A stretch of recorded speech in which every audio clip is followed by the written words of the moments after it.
The idea of something just existing forever and that's just what it was. That's just kind of strange. He put the tree in the Garden of Eden, the forbidden fruit. Yes, sir. Then therefore he knew that Adam and Eve would take from it, yes? Yes, sir. Pardon my language, it sounds kind of thing to do.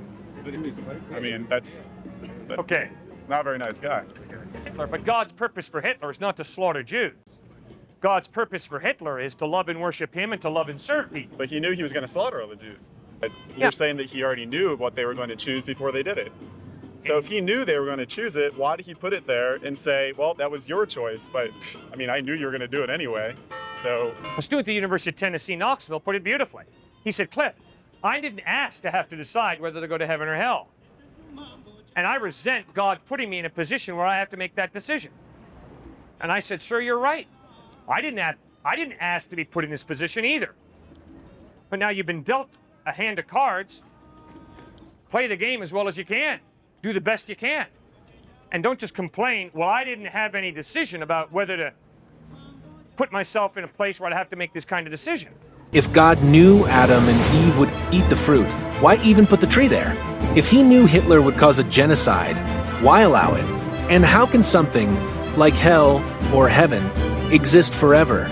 In this intense exchange, college students press Cliffe Knechtle with the toughest questions on God's justice, foreknowledge, and eternity. His answers might shock you or open your eyes.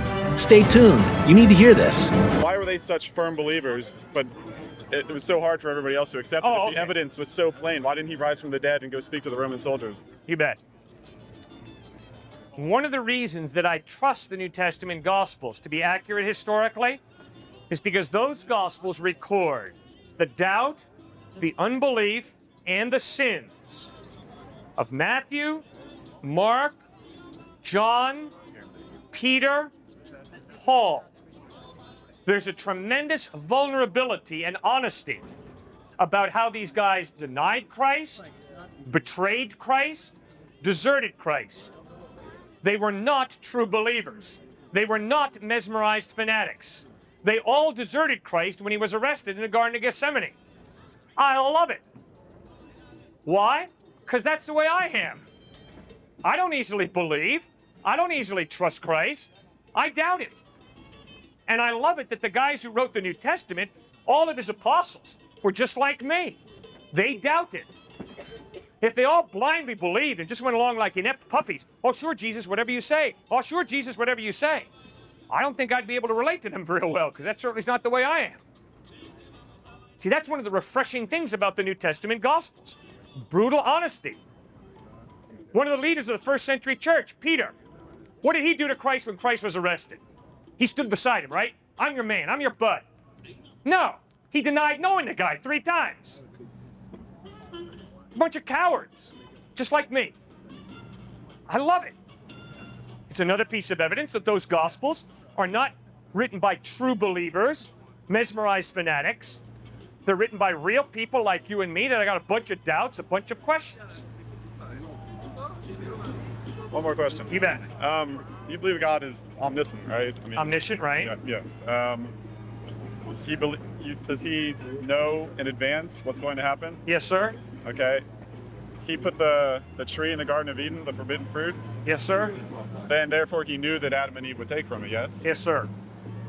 Pardon my language, it sounds kind of thing to do. I mean, that's Okay. not a very nice guy. Okay, now the tree of the knowledge of good and evil is simply the decision. You're either going to freely choose to do it my way, or you're going to do it your way. Right? In other words, God gave us free will. And free will is real. It's not make-believe. Right. I don't have to do it God's way. I can do it my way. Now, sir, that's why people go to hell. I understand that, but you're saying that he already knew what they were going to choose before they did it. So if he knew they were going to choose it, why did he put it there and say, well, that was your choice, but I mean, I knew you were going to do it anyway, so Well, screw you. the it is the issue of free will. The it is not so much a tree, sir. The it is you either choose to obey me, to trust me, or you choose to distrust me and disobey me. The tree is rather insignificant. Oh, yeah, I agree. But the point is he still whatever. He puts these temptations there, knowing full well that they're going to take them, whether they choose to or not. He knows that they're either not going to do it or that they're going to do it. He knew that they were going to do it in that case. Yeah, and he knows that he knows what I'm going to freely choose to do. Okay. And part of that is I'm going to choose to sin in the next year. I'm not going to live a morally perfect life, that's for sure. It just doesn't seem to make much sense then. I mean, it seems like he wanted to cast them out of the Garden of Eden. Okay, good. Now, you're raising a very good question, which is, if God's all-knowing, then how can we really have free will? Because he knows in advance what we're going to do. No, not that he's forcing us to do it, but he knows what we're going to do. Okay, What we're good. going to choose to do. Well, then I don't need to answer it. You've answered it already. You're right. He doesn't force us to do it. When we say that God's all-knowing, what we mean is God is outside of the dimension of time. God is eternal. So God sees the year 2000 today. God sees the year 3000, if history goes on that long, today. So God's all-knowing, but I'm free. Why didn't God cause Hitler's mother to have a miscarriage? I don't know. No, neither do I. But he had some belief, some purpose in mind for Hitler. I assume by going by your faith. Yes, is that correct? I mean, that's the reason Yes, God he had has a some purpose for Hitler, but God's purpose for Hitler is not to slaughter Jews. God's purpose for Hitler is to love and worship him and to love and serve people. But he knew he was going to slaughter all the Jews. Yeah, God knew that Hitler would abuse his free will and choose to slaughter Jews instead of love Jews, correct? It's kind of harsh on the Jewish people. So I mean, But just because God knows it doesn't mean that he's forcing Hitler to slaughter Jews. well, going back to the tree, that wasn't something anybody had any choice of either. Nobody else put that tree there except for God. Nobody else. I mean, it's irrelevant if it's a tree or whatever. Right. But I mean, the fact is that nobody else, there was no other people around to make the choice to put the tree there. That was Okay. God's choice. That was Yes. his will to put the tree Yes. there. Okay? Right. Whether I choose to commit a sin later, that was my choice. The options were presented by myself, by other people. But, there was nobody else there. He put that tree there. He said, eat from it and you're out. Or maybe he didn't say that, but that was No, you're what right. he knew was going to happen. Right? Yet he put it there and he put it there. Nobody else presented them with that option. It was him. Well, sir, you and I are in the same position Adam and Eve were in. A student at the University of Tennessee, Knoxville, put it beautifully.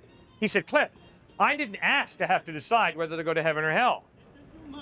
And I resent God putting me in a position where I have to make that decision. And I said, sir, you're right. I didn't ask to be put in this position either. But now you've been dealt a hand of cards. Play the game as well as you can. Do the best you can. And don't just complain, well, I didn't have any decision about whether to put myself in a place where I'd have to make this kind of decision. Okay. I mean, I understand God's that. given you your sexuality. God's given me my sexuality. Now, God says, here is the way I want you to express your sexuality. And you and I have to decide whether we're going to say yes or no. Now, you and I didn't ask to have to make that decision. What exactly are you referring to?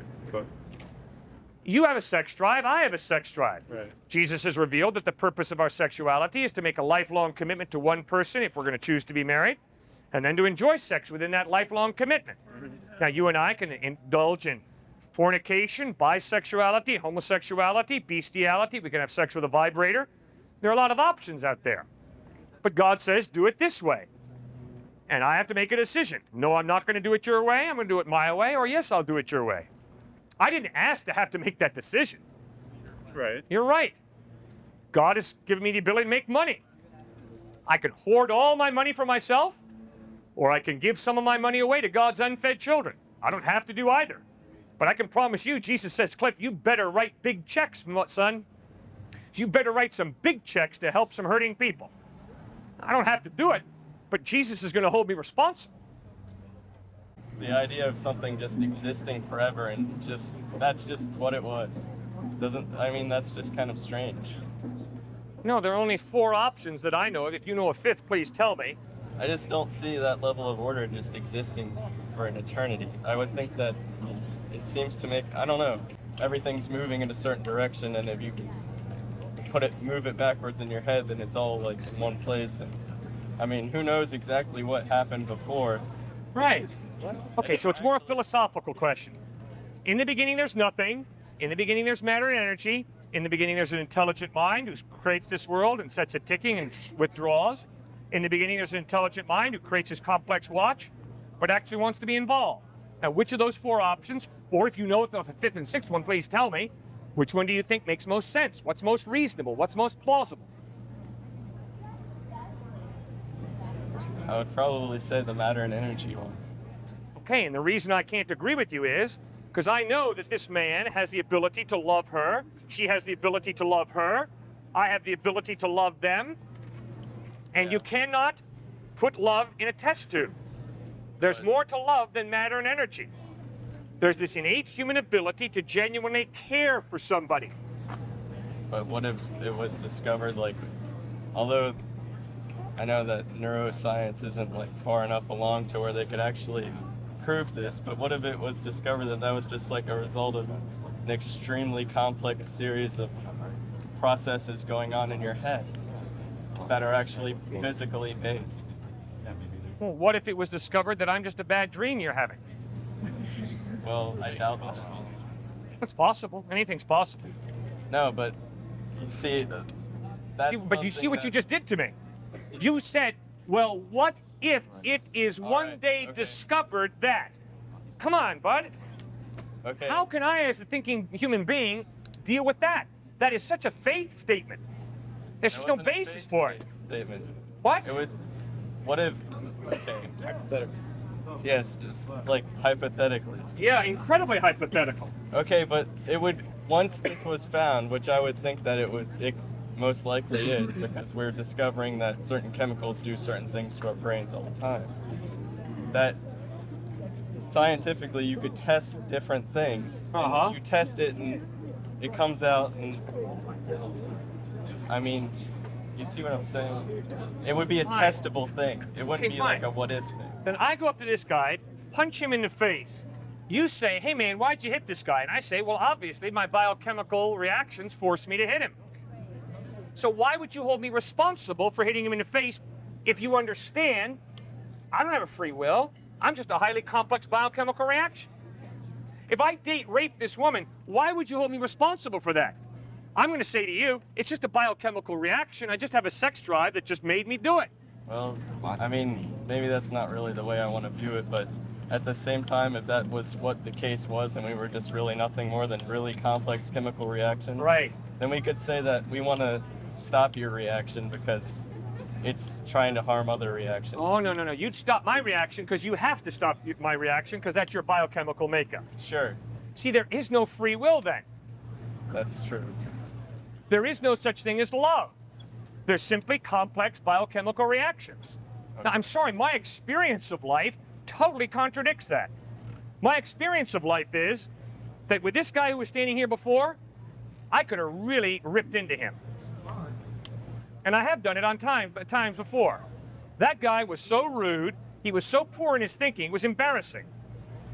But I can try and be patient. I can try and be somewhat respectful to a rascal like him. Or I can just light into him. And then tonight, when I sit on my bedside, I can judge myself.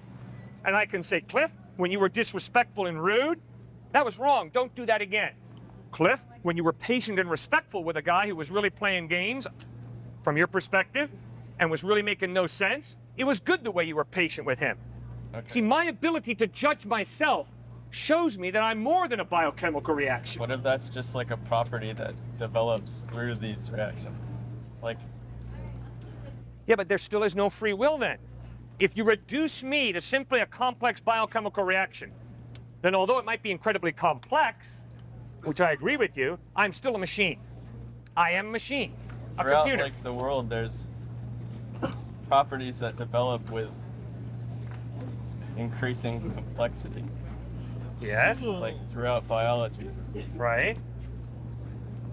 So We understand that could be a- complexity better and better as we do good science. Well, yeah, and when the complexity increases to a certain level, then other properties form. And maybe free will could be a property. You don't think so? It's impossible.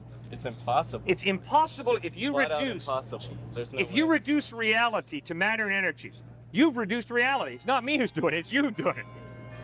Which means we are machines. There's no me that is separate from the machine. There's simply the machine. See, in order for there to be free will, there's got to be a me that stands separate from my biochemical reaction. There's got to be a soul. What if that was a development of your society that you live in? Like, the society doesn't think it's good for you to rape people, so that's where you get that measure of what you should and shouldn't do. You bet. Then I am still a machine that has been programmed by my environment.